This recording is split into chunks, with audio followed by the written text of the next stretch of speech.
Karena informasi seperti ini tidak akan pernah Anda dapatkan dimanapun. Tidak akan Anda dapatkan dimanapun informasi sepenting ini dan seurgen ini, ya. Kalau Anda menemukan kaladium-kaladium liar seperti ini, kaladium ini tidak laku. Ini kaladium lokal ini. Tidak laku di kios bunga, pelapak bunga. Kalaupun kita beli tanaman hias banyak, dikasih bonus ini pun kita nggak mau. Kita pilih ganti saja. Karena kaladium ini liar. Tumbuh begitu saja di pekarangan rumah, di halaman, di pinggir jalan, dan di mana saja. Tidak ada nilainya. Tetapi yang perlu Anda ketahui adalah kaladium liar yang tidak ada harganya ini merupakan pupuk terbaik dengan nutrisi terbaik sepanjang masa. Jadi mulai sekarang untuk Anda yang punya kaladium-kaladium liar seperti ini atau menemukan kaladium liar seperti ini yang nggak ada nilai dan harganya, ambil sebanyak-banyaknya.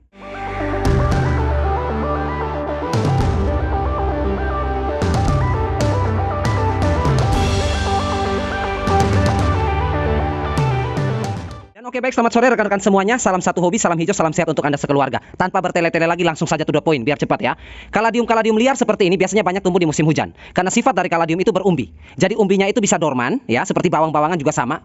Umbinya itu bisa dorman di musim kemarau. Ya, dia tidak rusak. Jadi nanti di musim kemarau setelah hujan mereka akan mati semua ini, kering, habis semua. Tetapi umbinya di dalam tanah akan awet bertahun-tahun. Nanti kalau cuaca mendukung, iklim mendukung, terkena air, kelembapan tinggi, tumbuh lagi. Jadi seperti inilah siklus hidup mereka. Tetapi informasi yang harus Bapak Ibu ketahui hari ini adalah kaladium liar seperti ini yang tidak ada harganya merupakan pupuk terbaik dan tidak ada tandingannya di kelasnya. Ya, saya ulangi, dengar baik-baik bahasa saya. Pupuk terbaik dan tidak ada tandingannya di dunia di kelasnya. Artinya, untuk semua jenis kaladium yang Bapak Ibu punya, dari harganya 5.000 sampai harganya 50 juta, ya, 50.000 sampai 50 juta, pupuk terbaik adalah ini. Tidak ada pupuk yang lebih baik dari ini lagi. Kenapa demikian? Karena pupuk terbaik dari kaladium adalah kaladium itu sendiri. Pertanyaannya, kalau misalnya pupuk terbaik itu adalah kaladium, dan teori itu memang sudah mutlak adanya dan benar adanya, apa iya Bapak Ibu mau mengorbankan tanaman kaladium yang sultan, yang harganya 50 juta, 30 juta, 70 juta per potnya, untuk membuat pupuk? Tentu saja tidak. Tidak perlu mengambil daun, batang daun, umbi, akar dari kaladium yang sultan-sultan yang mahal itu. Tidak perlu, ya, tidak perlu. Bapak Ibu bisa mengambil daun kaladium, tangkai batang kaladium, bonggol atau umbi kaladium atau akar kaladium liar seperti ini. Sama saja.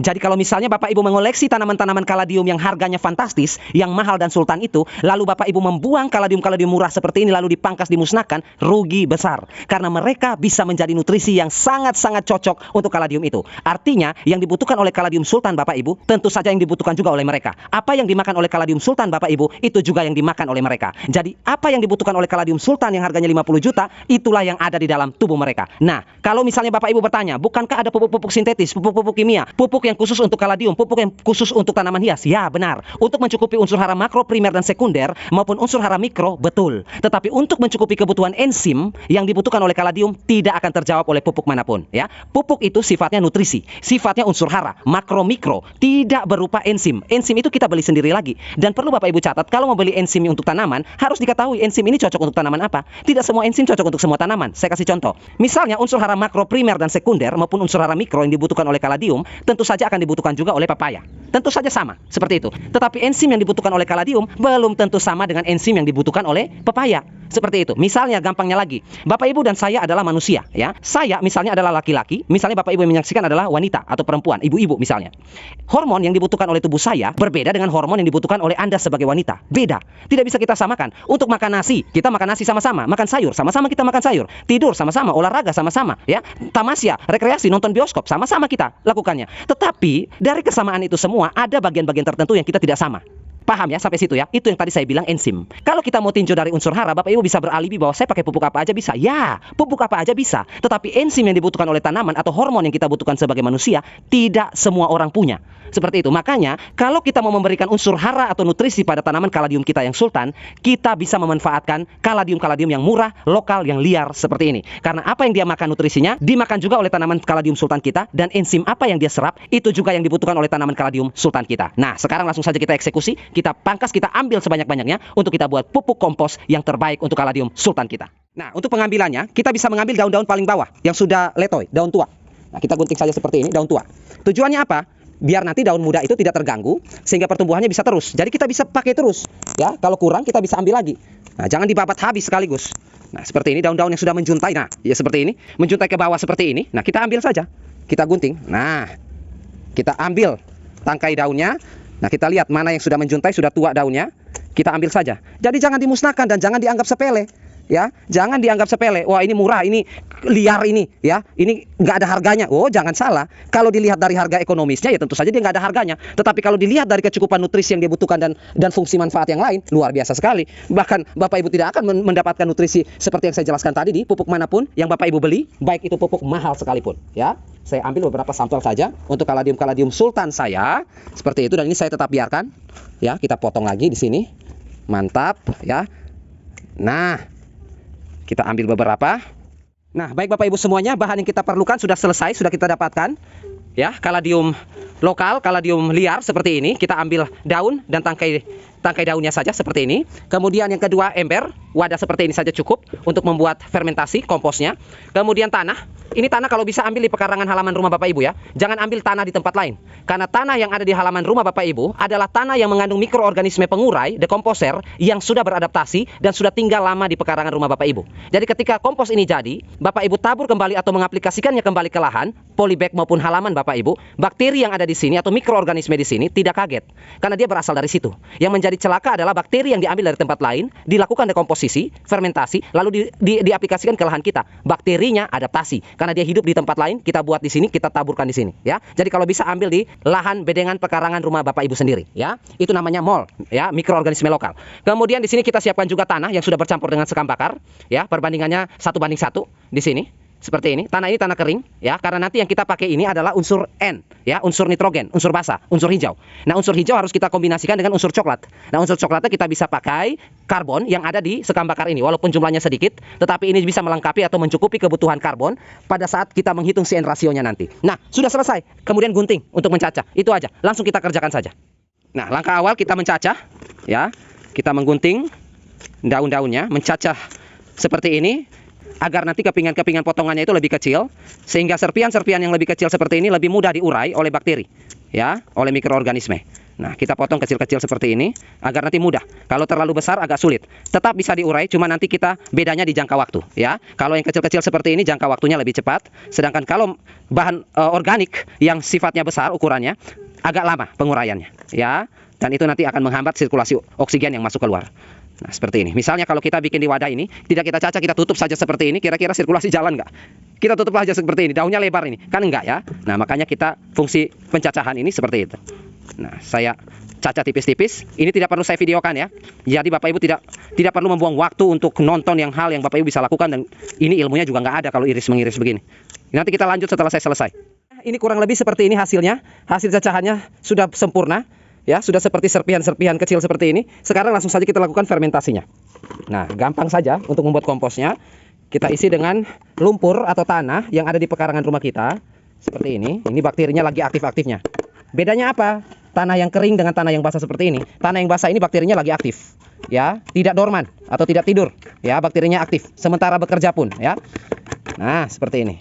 Sedangkan tanah yang kering ini ada peluang bakterinya dorman. Ada memang, ya, sporanya, tetapi dia tidur, ya, seperti itu. Nah, setelah ini tinggal kita masukkan, ya, daun kaladium kita yang sudah dicacah, batang daun, ya, maupun daunnya kita masukkan seperti ini. Jangan terlalu tebal. Oke, untuk lapisan pertama. Lalu kita isi lagi dengan lumpur, ya, dengan tanah bakterinya. Seperti ini. Ya, kita cepat-cepat saja, ya. Karena ini sudah gelap. Ya, saya harus ngopi ini. Ya, ini jam ngopi saya sudah lewat. Tetapi informasi ini lebih penting daripada ngopi saya. Lebih baik informasi ini jangan sampai terlewatkan karena ini penting. Jarang, bukan jarang, tapi tidak akan Bapak Ibu dapatkan informasi seperti ini. Ya, oke, kita tambahkan seperti ini. Nah, lapis pertama kita masukkan lagi kaladiumnya. Bertingkat, ya, bertahap seperti ini. Nah, ini lumayan banyak. Kemudian kita masukkan lagi, ya, kita masukkan lagi lapisan keduanya. Oke, ini yang disebut dengan mikroorganisme lokal. Ya, lokal itu artinya di tempat kita. Kalau di tempat orang lain itu bukan mol lagi namanya, bukan mikroorganisme lokal lagi, tetapi mikroorganisme orang lain. Ya. Nah, kalau mikroorganisme lokal artinya yang ada di pekarangan kita, di halaman kita, ya. Kalau mau bikin POC, airnya ada di tempat kita, bukan air di tempat lain yang kita pakai. Nah, itu bukan mol lagi namanya. Nah, ini seperti ini. Oke, lapisan ketiga. Sekarang yang terakhir kita masukkan semua. seperti ini. Lalu yang terakhir kita tutup dengan tanah ya yang kering seperti ini. Ya, kita tutup dengan tanah yang kering seperti ini.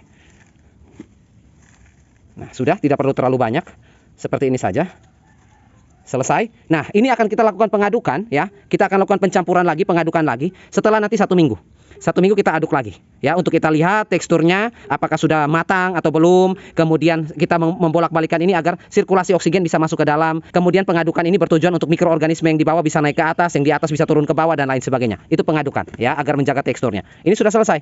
Nah, sudah selesai. Sekarang tinggal kita letakkan di tempatnya. Kalau saya tidak ditutup ya, pengomposan itu saya tidak tutup ya. Karena jika saya tutup rapat ya wadah ini, maka terbentuk alkohol dan karbon dioksida ya. Fermentasi itu menghasilkan 2 oknum itu. Dan itu berbahaya karena tanaman tidak memerlukan alkohol dan tanaman itu membutuhkan oksigen ya. Nanti kan kita mau kasih di akarnya ini ya, mau kasih ke pupuk di akar kaladium kita. Jadi otomatis dia harus kaya akan unsur hara, dia harus kaya akan nutrisi, dia harus kaya akan oksigen, dia harus kaya akan mikroba. Seperti itu. Jadi begitu kita masuk semuanya langsung kerja. Oksigen langsung kerja diserap, nutrisi langsung kerja diserap, kemudian mikroba langsung bekerja di dalam media tanam kita. Nah, untuk penempatannya saya taruh di gudang. Itu ada gudang pengomposan, di situ pengap tertutup gelap ya. Nanti saya ajak Bapak Ibu ke sana untuk tempat penyimpanan. Nah, di sinilah tempat penyimpanan saya untuk kompos-kompos saya. Di sini gudang pengap ya, tertutup ya, gelap. Seperti itu. Ini harus pakai senter di sini. Ya, siang hari pun kita pakai senter di sini karena gelap. Nah, ini yang kemarin kita buat ya, pupuk fosfor. Nah, dari bonggol pisang sudah mulai membusuk ya. Nah, ini yang baru kita buat.